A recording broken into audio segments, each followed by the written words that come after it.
Thank you very much for joining us this morning. Again, my name is Reverend Alice Reid, and I'm the senior minister here at Centers for Spiritual Living in Santa Cruz. Our monthly theme is mindfulness for mavericks, and we've been looking at this idea of what it means to be a spiritual maverick. I think I said in my first week a couple of weeks ago that I kind of like the idea of being spiritual badasses. Like we're really leaning into and looking at what it means to be change agents in this time in our culture. I want to share a quote from Ernest Holmes with you, which really speaks to this week's theme of love in action. Works without vision is drudgery, but vision without work is deceptive. The well-balanced person can walk with its head in the clouds and still keep their feet solidly planted on the ground. Faith and work are ineffective when separated.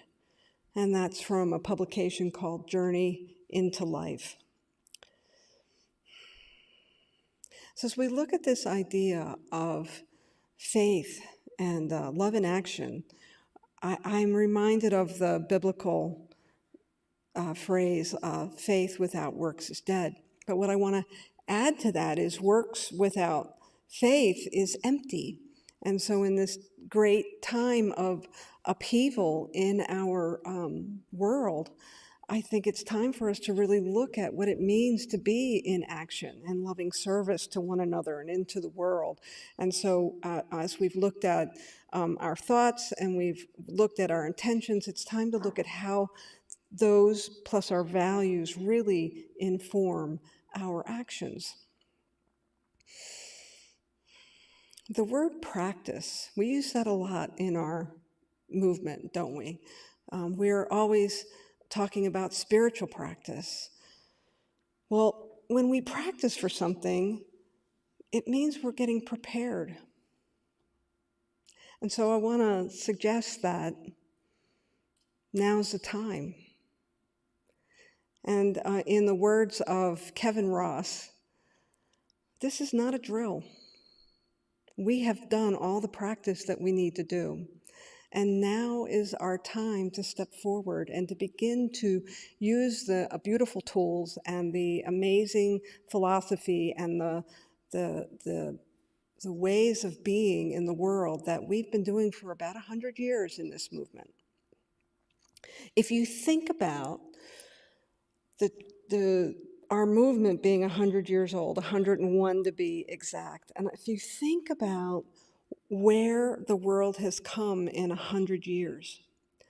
With the coronavirus, we've been made very aware of the Spanish flu in 1918, which lasted a couple of years overall and was pretty devastating to the planet. And that time was the time of birthing of our movement of New Thought. It was a time for us. If you think about what was happening 100 years ago, this year is the anniversary of the women's rights movement. And this is the anniversary, with give or take a couple years, of that virus of the Spanish flu that went through the planet. And this was the time of right before a great difficult experience of economic hardship. And it really, all those things came together to give birth to a movement that we know as New Thought and a birth of this philosophy. Our movement in itself was incorporated in 1927, I believe. And so if you think about the pressure cooker of all those things that came together to really create this movement, I'm reminded of what it takes to create a diamond, right? Diamond is just a lump of coal, and there's a lot of pressure in the earth, and the earth moves on it until it brings forth something beautiful.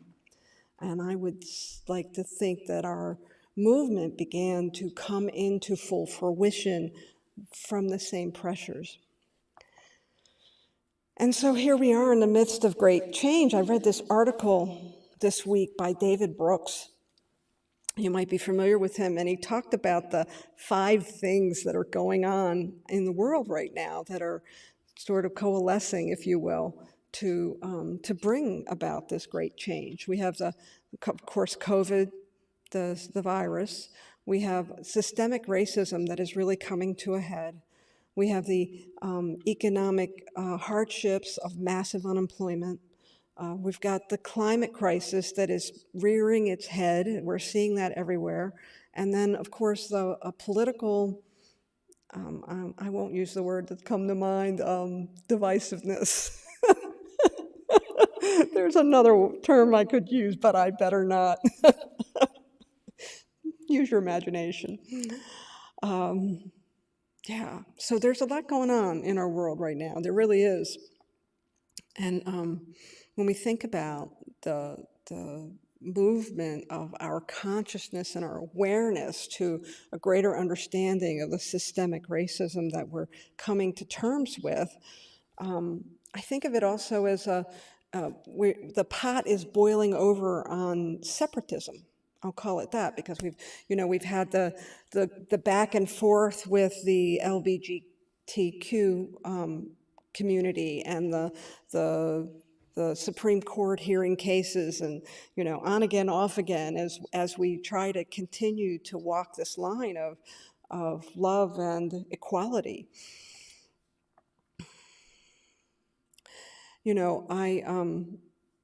I was thinking this morning that if you're a white man, this may feel like a very threatening time to you. But I want to encourage you to lean into your heart, because if you lean into your heart, you will find a more substantive strength than the power that you may have gleaned from the structures of our ancestors that were created and built on this thing called white supremacy. That is a source of power, but there is a power available to you that is deeper and stronger and more sustainable. And it lives within you.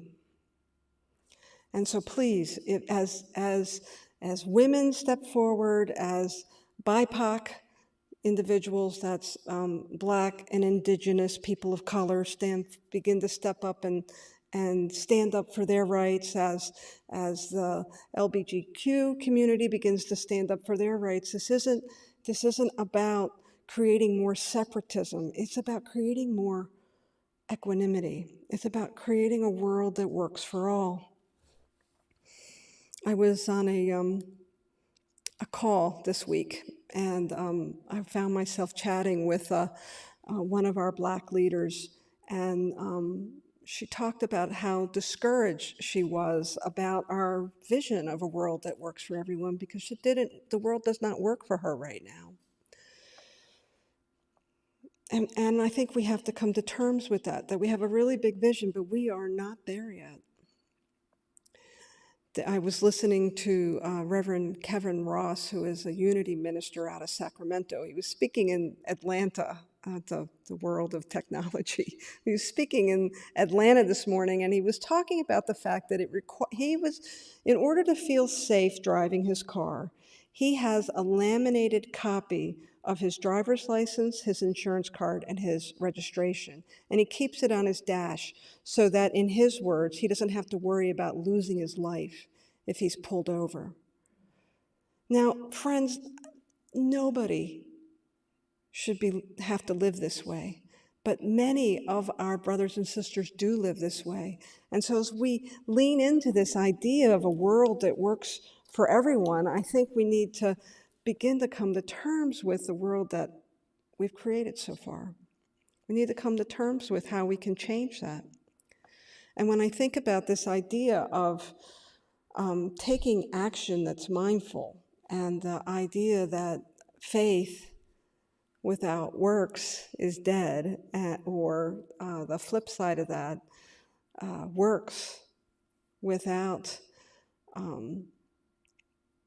faith, without heart, is empty, then it's really love that brings us into that intersection where we can begin to merge our faith and our actions. And having faith and taking action can be as simple as speaking up when you hear somebody try to tell a joke that is racially derogatory. Or it can be as powerful and transformational as taking the Me and White Supremacy course that's coming up. It's available to all our members, all our practitioners, all our ministers. And it's labeled a book study, but I want to suggest that it's an opportunity to transform our minds and our hearts so that our consciousness becomes clearer and we begin to take action from a place of clarity and equanimity. I think we have to let love lead us right now. I think we have to drop down into our hearts and move past all the craziness that's going on in our world right now. I'm reminded of that saying that you have to break down before you break through. Well, I don't know about you, but sure feels to me like things are breaking down.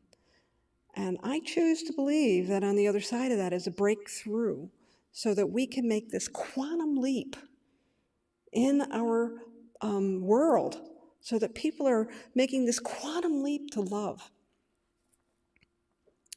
One of the things you might want to consider doing is going on to the Facebook group, What Is Mine to Do? There's 5,000 people who are sharing creative ways about creating a world that works for everyone. It has a very strong focus on anti-racism, but there's a lot of support there. I really believe now is our time. I really believe that it's time for us to step into this place of following our hearts and leading with love. And what I know about this movement is that we've been practicing for a long time. We've been practicing for 100 years for this time. And it's our opportunity to step forward. You might not feel qualified for this. You might be feeling a little unqualified, as a matter of fact. And I'm reminded of this saying that I heard in the 12-step movement, which, by the way, is a movement that was started about the same time as Science of Mind 100 years ago during that pressure cooker of what life was like. And that saying is that God does not call the qualified. It qualifies the called. And I really believe that you are called.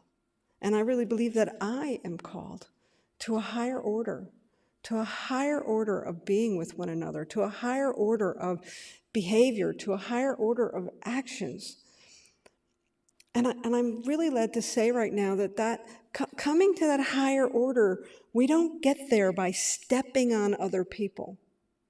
That's an old paradigm, and sometimes we felt like the only way we could rise our own selves up was to shame or blame other people. But no, this is not the time to do that. We need to all rise together. And so that means when I see somebody that is maybe still asleep, is still lost in that old paradigm of being, that rather than shaming them, I'm going to try to bring them along. And I would encourage you to do the same, because we all need to lift up together. I saw a very disturbing picture of what was called an art installation. And it was a picture of mannequins dressed as KKK individuals that were hanging from trees. And I'm sure the people who put that art installation together, and I use that word very liberally, were trying to make a point. But here's what I think. I don't think that we tear each other down. I don't think that if somebody does something as horrific as a hate crime, that it's ours to retaliate, even in jest, with another hate crime. People need to be accountable for their actions, and so I don't dismiss that any of the actions that have been taken by people who have perpetrated these hate crimes, they need, I totally support accountability there. And I support my BIPOC brothers and sisters in bringing those people to accountability so that we can have a world that works for everyone, so that my Black and Indigenous people of color fellow human beings can feel safe. That is my first priority. But we don't do that by tearing each other down. We do that by lifting each other up. Love is calling. And the question I have for you this morning is, will you answer that call? When I was listening to Kevin Ross this morning, he quoted Ernest Holmes, and I think it's from the Sermon of the Sea, but I haven't gotten a citation yet. This is what he said, and I'll close with this. We are on the verge of a great spiritual awakening. The world is undergoing the death throes of an old order and the travails of a new birth.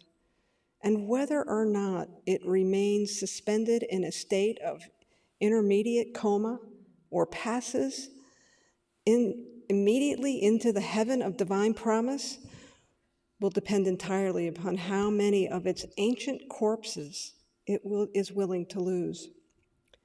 It is as certain as the laws of nature are immutable that someday the world will be reborn, resurrected into a consciousness of unity, cooperation, love, and collective security. That is a powerful quote, and I want to read it a second time because I think it's that powerful. We are on the verge of a great spiritual awakening. The world is undergoing the death throes of an old order and the travails of a new birth. And whether or not it remains suspended in a state of intermediate coma or passes immediately into the heaven of divine promise will depend entirely upon how many of its ancient corpses it is willing to lose. It is as certain as the laws of nature are immutable that someday the world will be reborn, resurrected into a consciousness of unity, cooperation, love, and collective security. Now, I'm pretty sure that was written a long time ago. Ernest Holmes hasn't walked the planet since 1961, I think. And yet that quote is as relevant today as I'm sure it was when he spoke those words in the first place.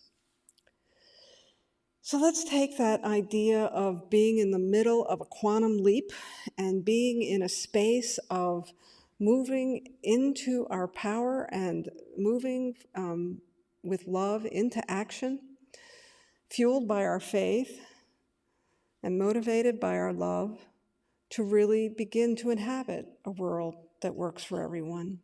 Join me in this spiritual mind treatment as we know this together.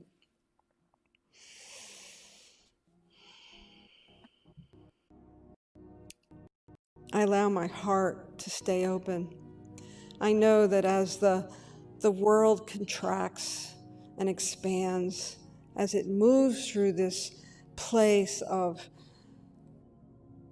shifting, I know that that shift is indeed shifting me as well. And so I trust that I am completely supported by Spirit, that there is something giving birth right here and right now, and it is giving birth in the hearts of every man and woman, every creature on the planet, that we are making that quantum leap, the quantum leap to love, the quantum leap to wholeness, the quantum leap to safety and security. I know that each one of us is indeed available for this quantum leap that is waiting for us to say yes to it. This is our time, and this is not a drill. It is time to let go of the practice and inhabit this place of spiritual well-being, this place of moving from our values and our deep love for one another and the planet of reacting and responding in ways that are truly demonstrating the wholeness and the perfection and the love that lives within each human being on this planet, that lives within each creature on this planet. I know that we are all one, and one does not mean sameness, that the diversity of our planet is indeed perfect by design.